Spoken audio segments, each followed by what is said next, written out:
बिस्मिल्लाहिर्रहमानिर्रहीम, अस्सलाम वालेकुम। मैं हूं शहजाद हुसैन भट्ट और आज नए वीलॉग के साथ हाजिर खिदमत हूं। नाजरीन, पंजाब असम्बली और खैबर पख्तूनख्वा असम्बली गैया ने बच टूट नहीं रही हैं। अब क्यों नहीं टूट रही पंजाब असम्बली और खैबर पख्तूनख्वा असम्बली, और क्या मामला हो गया है? इतना ज़ोर शोर पिछले 4 दिन से तमाम मुल्क में। नाजरीन, आप टीवी देखते रहे, सोशल मीडिया देखते रहे, हम भी वीलॉग करते रहे कि पंजाब असम्बली गई, हुण गई, रात के 1 बजे गई, दिन के 12 बजे गई, लेकिन जाने से क्यों जी का जाना ठहर गया? ये सारी बातें पुरानी हो गई। पंजाब असम्बली और खैबर पख्तूनख्वा असम्बली गई बच। क्यों बच गई, इस पर तफसील से बात करते हैं।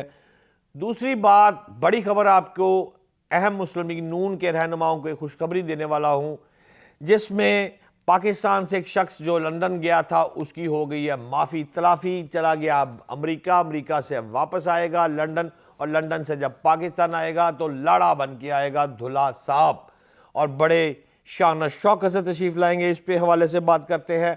और तीसरी बात कि मुस्लिम लीग नून के इजलास में राना सनाउल्लाह की तकरार हुई है एक वफाकी वज़ीर के साथ। क्यों तकरार हुई है? और उन्होंने उनसे हट कर जब दूसरी साइड पर गए तो एक रुकन सूबाई असम्बली को कहा, मुझे तो ये फील हो रहा है जैसे ये इस्टेब्लिशमेंट का किरदार अदा कर रहा है। इन तमाम बातों पर बात करते हैं, लेकिन बात का आगाज़ जो है वो हम करते हैं पंजाब असम्बली से। देखिए, पंजाब असम्बली में साबिक़ वज़ीर-ए-आज़म इमरान खान साहब ने वाज़ेह तौर पर कहा कि पंजाब असम्बली को डिसॉल्व करना है। अब मैं आपको एक छोटी सी मुख्तसर सी कहानी सुना दूंगा। इसमें मैं कोट किसी को नहीं करूंगा, आप लोग खुद मुझसे ज़्यादा ज़हीन है, अब समझ जाएंगे कि कौन इसमें शरारत कर रहा है और कौन शरारत नहीं कर रहा। मैं सिर्फ पिक्चर आपके सामने पेश किए देता हूँ। इमरान खान साहब ने कहा कि मैं पंजाब असम्बली डिसॉल्व कर रहा हूँ, और 1 वीक का नोटिस उन्होंने दे दिया। इस 1 वीक का नोटिस जब उन्होंने दिया तो उसमें पंजाब असम्बली डिसॉल्व करने का हुक्म सादर फरमाया, और अगर वो डिसॉल्व करना चाहते तो उसी वक्त डिसॉल्व किया जा सकता था, तहरीक अदम एतमाद भी ना आती, और ये तमाम मामला गवर्नर का खत, फलाने का खत, ये सारे मामला ना होते। ताहम उन्होंने कह दिया कि ठीक है जी, 1 वीक मैं कह रहा हूँ, और 1 वीक बाद इसको असम्बली को डिसॉल्व कर देंगे। बाद गवर्नर पंजाब साहब ने एक ख़त लिख दिया स्पीकर पंजाब असम्बली को। स्पीकर पंजाब असम्बली ने उसको ओवर रूल किया और उसके साथ डिसएग्री हो गया। उसने वज़ीर पंजाब चौधरी परवेज़ इलाही साहब से बात करने की बजाय तहरीक अदम एतमाद के हवाले से खुद ही कह दिया कि ये ख़त ठीक नहीं है। उस ख़त पे फिर क्रॉस टॉक, फिर आपको सारी बात मैं इंतहाई मुख्तसरन आपसे बात करना चाह रहा हूँ। इसके साथ साथ पंजाब में हो गए शुरू तबादले। अब पंजाब में IG पंजाब नई तैनाती होगी, फैसल शाहकार चला गया, नवा आ गया, चीफ सेक्रेटरी चला गया, सुंबल साहब आ गए, इंतहाई काबिल एहतराम अच्छा ऑनेस्ट अफसर। उस पर भी कंसेंसस हो गया पंजाब और वफाक का। ED जंग चौधरी परवेज़ इलाही मेरे मुखालफ, मैं शहबाज शरीफ परवेज़ दे मुखालफ। अब एकदम समझ नहीं आ रही, आपको आ रही हो तो मुझे समझा देगा कमेंट में आकर। बहरहाल रियलिटी क्या है? रियलिटी यही है कि हुस्न इत्तफाक ये है कि तबादले जो है वो रजामंदी से होना शुरू हो गए। साथ साथ तहरीक एतमाद, ख्वाजा इमरान नज़ीर, मियाँ मरगूब और दीगर 2 दोस्त जो है वो पंजाब असम्बली गए। वहाँ पर जो हमारे सेक्रेटरी असम्बली है अनायतुल्लाह साहब, वो भी वहाँ पर मौजूद हो गए। उन्होंने अदम एतमाद का कागज़ जमा भी कर लिया। उस वक़्त रात का पहर था, वो इत्तफाकन वहाँ पर आ गए। सारी बातें हो गई, जमा भी हो गई। अब जमा होने के बाद पिछले 2 रोज से गवर्नर हाउस जो है वो सियासत का मरकज़ बना हुआ है। वहाँ पर वफाकी वज़रा राना सनाउल्लाह से लेकर साद रफ़ीक से लेकर तारक बशीर चीमा से लेकर तमाम मरकज़ी क़यादत जो है वो बैठी हुई है। साथ ही दूसरा मोर्चा जो है वो बिलावल हाउस में आसफ़ अली ज़रदारी साहब ने लगाया हुआ है। चौधरी शुजात साहब भी साहब आज उनके घर गए हैं। इससे कबल आसफ़ ज़रदारी साहब उनके घर आए थे। नवाज शरीफ लंदन में बैठे हुए हैं। उन्होंने तो ट्वीट पे भी कहना शुरू कर दिया कि नो मोर चौधरी परवेज़ इलाही। अब सारी बातें देखें ना, समझ से बालातर नहीं है आपकी कि एक तरफ इतनी लड़ाई कौन किसके साथ है। समझने की कोशिश करें, मुझे समझ नहीं आ रही वैसे कि कौन किसके साथ है। ये जो बात है ये अभी तक आप गौर अगर इस पे करें, ये तबादले, ये तहरीक एतमाद, जमा नोटिस एक हफ्ता का, बाद अज़ा फिर बात वहीं की वहीं, 30 अरब रुपए के फंड्स चौधरी परवेज लाई साहब की तरफ से जारी, फिर अगर हुकूमत डिसॉल्व तो वो रुक जाता। इन सारी बातों को देखने के साथ साथ आप इस बात पर गौर करें कि कोई भी शायद नहीं चाह रहा इस वक्त पंजाब असम्बली को और खैबर पख्तूनख्वा की असम्बली को डिसॉल्व किया जाए। उसकी वजह यह है कि सबको अपना अपना जो ना, वो पंजाबी में कहते हैं, मैं तेरे अपनी बोटी के लिए ना तेरा बकरा ज़िबा कर दूंगा, क्योंकि मुझे एक बोटी चाहिए। तेरा बकरा ज़िबा होता है, it's not of my business, मुझे तो एक बोटी चाहिए। लिहाजा हर बंदा जो है ना वो अपनी स्किन सेव करने की तरफ इस वक्त लगा हुआ है, और साथ साथ जो है वो ये चल रहा है। मैं आज लुत्फ़ की बात, एक मेरा एक दोस्त है, बड़ा काबिल एहतराम और बहुत पढ़े लिखे दोस्त है, इमरान खान साहब से उनकी एक 1.5-2 घंटे की आज मुलाकात थी। वहाँ पर कुछ आइनी माहिरीन भी बैठे हुए थे, पढ़े लिखे दानश्वर भी बैठे हुए थे। तो उन सब ने 5 से 7 अफराद थे जिन्होंने बैठकर आज काफ़ी 1.5-2 घंटे मुज़ाकरात की। उस मुज़ाकरात के नतीजे में मुल्की लेवल की सारी गुफ्तगू हुई। आप यकीन जानिए कि मैं हैरान हो गया उस दोस्त की अभी बात सुनकर।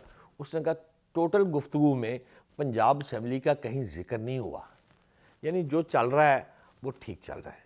खान साहब भी सेटिस्फाई हो चुके हैं, मुस्लिम लीग नून भी सेटिस्फाई हो चुकी है, पीटीआई, मुस्लिम लीग काफ, सभी जमातें सेटिस्फाई हो चुकी हैं।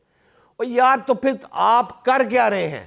आप अवाम को क्या कुर्बानी का बकरा समझ रहे हैं? आप सियासतदानों की वजह से दिन ब दिन महंगाई जो है वो बढ़ती चली जा रही है, मौशत मेरी डूबती जा रही है। यहाँ पर डंग टपाऊ की पॉलिसी जो है वही नहीं ख़त्म होती जा रही, हमारी समझ से बाहर है। ऊँट को किसी करवट बैठना है। मुल्क में इंतखाबात जो इमरान खान कहता है होने चाहिए, हाँ वो होने चाहिए, एज सुन एज पॉसिबल होने चाहिए, लेकिन वो किस तरह होंगे?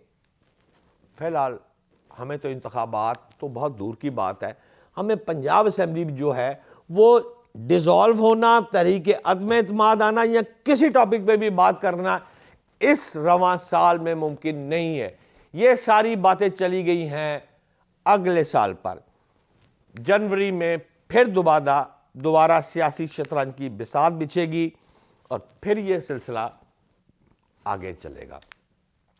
इसके साथ साथ नाज़रीन, एक बड़े काबिल एहतराम दोस्त हैं, वो लंदन से जब आए थे तो उन्होंने 1.5-2 माह अपने घर में गुजारे और वो काफ़ी खफा थे, नाराज़ थे और सियासत से अलहदगी भी इख्तियार करते जा रहे थे।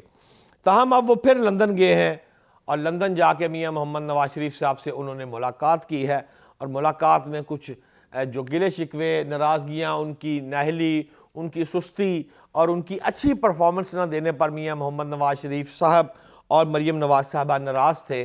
उन्होंने काफ़ी उनको सरजनश की थी, जिस पर वो कुछ दिल बर्दाश्ता होकर वतन वापस आए थे, और मुलाकात भी जो थी वो पाया तकमील तक नहीं पहुंच सकी। अब वो दोबारा लंदन गए हैं, तो अब खुशखबरी ये है कि मुस्लिम लीग नून के कायद मोहम्मद नवाज शरीफ ने उनको गले लगाकर पुरानी गलतियों की माफ़ी तलाफ़ी कर दी है, और अब वो अमेरिका चले गए हैं, अमेरिका से वापस आएंगे फिर लंदन, और लंदन से बाज़ाब्ता तौर पर मियाँ मोहम्मद नवाज शरीफ और मरीम नवाज साहिबा से परमिशन लेकर वतन वापस आएंगे।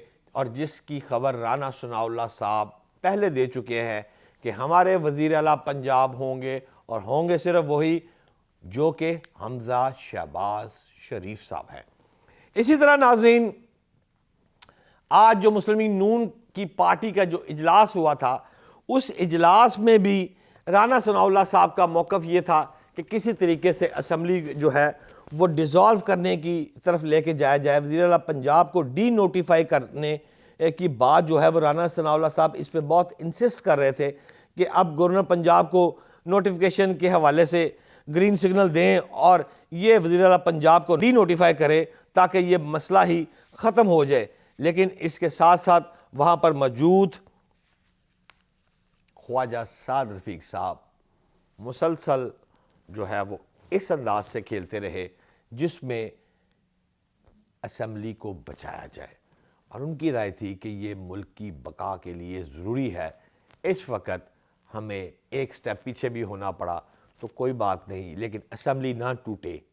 जिस पर राना सनाउल्लाह ने एक रुकन सूबाई असम्बली को ये बात भी कही है कि मुझे लग रहा है कि इस्टेब्लिशमेंट बहुत गर्म हो गई है और इस्टेब्लिशमेंट का घोड़ा भी हम में कोई बैठा हुआ है।